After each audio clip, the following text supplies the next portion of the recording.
Rajendra Karma MLA थे, उनके नेतृत्व में 5-5 हजार लोग, जिसमें इकट्ठे किए गए कुछ गुंडे बदमाश लोग, सीआरपीएफ, पुलिस और स्पेशल पुलिस ऑफिसर्स जो गुंडों को बनाया गया था, वो लोग गांव में जाते थे और गांव के लोगों को कहते थे कि चलो कैंप में, और लोग उनसे बच करके जंगलों की तरफ भागते थे।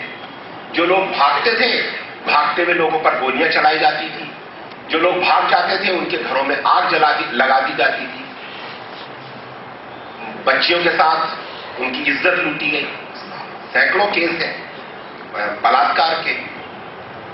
बहुत सारे नौजवानों को जेलों में ठूंस दिया गया। और इस तरीके से सरकार ने करीब करीब 650 गांवों को जला दिया। जैसे सरकार कहती है कि उसने 644 विलेजेस को सैनिटाइज किया, और इसमें करीब 3.5 लाख आदिवासी रहते थे इन गांवों में।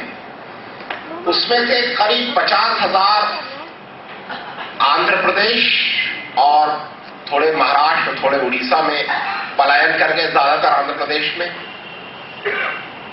50,000 के करीब सरकार की पकड़ में आए, जिनको वो कैंपों में ले गई, और बाकी के लोग जंगलों में भाग गए अपनी जान बचाने के लिए।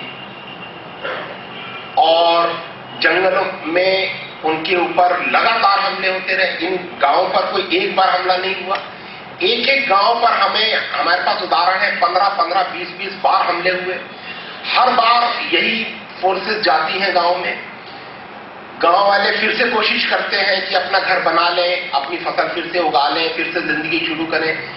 फिर उन दोबारा बनाए गए घरों को फिर से जला दिया जाता है, फिर से उनकी फसलों में आग लगा दी जाती है। लोग जंगलों में अपनी जो भी थोड़ी बहुत, अगर छुप करके जंगल में कहीं पहाड़ी में फसल पैदा करते हैं, उसको पहाड़ों में चट्टानों के नीचे गड्ढा खोद कर अपनी धान छुपाते हैं, और ये लोग जाकर के फिर वहां ढूंढ कर फसलों को जलाते हैं। मेरे पास फोटोज है, हम इत्तेफाक से उस गांव में गए थे उसी दिन उस गांव में फसल जलाई गई थी। ये महिला खड़ी है और अपनी जली हुई फसल को देख रही है। इसने धान की फसल पहाड़ के नीचे छुपा के रखी हुई थी, और इसकी फसल, ये नक्सली है इनके लिए, बूढ़ी महिला। तो इन हालात में, जबकि लोगों को यह महसूस होना चाहिए था कि अगर हम पर कोई हमला करेगा तो ये भारत राष्ट्र और इस राष्ट्र की पुलिस हमारी रक्षा करेगी, नक्सलियों को यह महसूस हो रहा है कि ये राष्ट्र और इस राष्ट्र की पुलिस हमलावर है और रक्षक नक्सलाइट है। यह होना नहीं चाहिए था, लेकिन यह हो रहा है। इस समय आदिवासी नक्सलियों को अपना दोस्त और रक्षक मान रहा है और भारतीय पुलिस को अपना दुश्मन। हमने इस परिस्थिति में हस्तक्षेप करने की कोशिश की। हमारी एक साथी है नंदिनी सुंदर, वो सुप्रीम कोर्ट गई और उन्होंने कहा कि ये तलवा जुलूम जो चल रहा है ये बहुत गैर कानूनी है, इस तरीके से नहीं आप कर सकते आदिवासियों के साथ। और सुप्रीम कोर्ट ने कहा कि बिल्कुल ठीक है। सरकार को उसने निर्देश दिया कि जितने भी गांव आपने जलाए हैं उन सबको बसाइए, हर आदिवासी को बसाइए, उसको कंपनसेशन दीजिए, रिहेबिलिटेट कीजिए उसको। सरकार ने एक भी आदिवासी को आज तक नहीं बसाया, एक भी आदिवासी को कंपनसेशन नहीं दिया। हमने कहा ठीक है, सरकार नहीं करेगी, हम करेंगे, हम बसाएंगे। और हमने रिहेबिलिटेशन का काम शुरू किया, और रिहेबिलिटेशन का काम शुरू होने का भी एक विशेष घटना घटी। वहां पर एक गांव है नेंड्रा, उस गांव को 3 बार जलाया गया था पहले।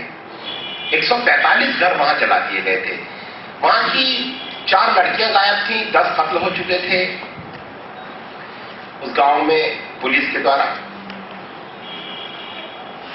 और सुप्रीम कोर्ट में जो नंदिनी सुंदर का केस है, उसमें एनएचआरसी को निर्देश दिया सुप्रीम कोर्ट ने कि आप जाइए और इन आरोपों की जांच कीजिए। 10 मई 2008 को, ठीक है ना, एनएचआरसी की टीम दंतेवाड़ा आई। हमारे कार्यकर्ता नेंड्रा गांव के लोगों को लेकर के एनएचआरसी की टीम के सामने आए। 10 जून को 2008 को, और अगले दिन जब ये लोग वापस जा रहे थे, इन लोगों को कोल्टा तलवाजुड़ुम कैंप पर इन गांव वालों को रोक लिया गया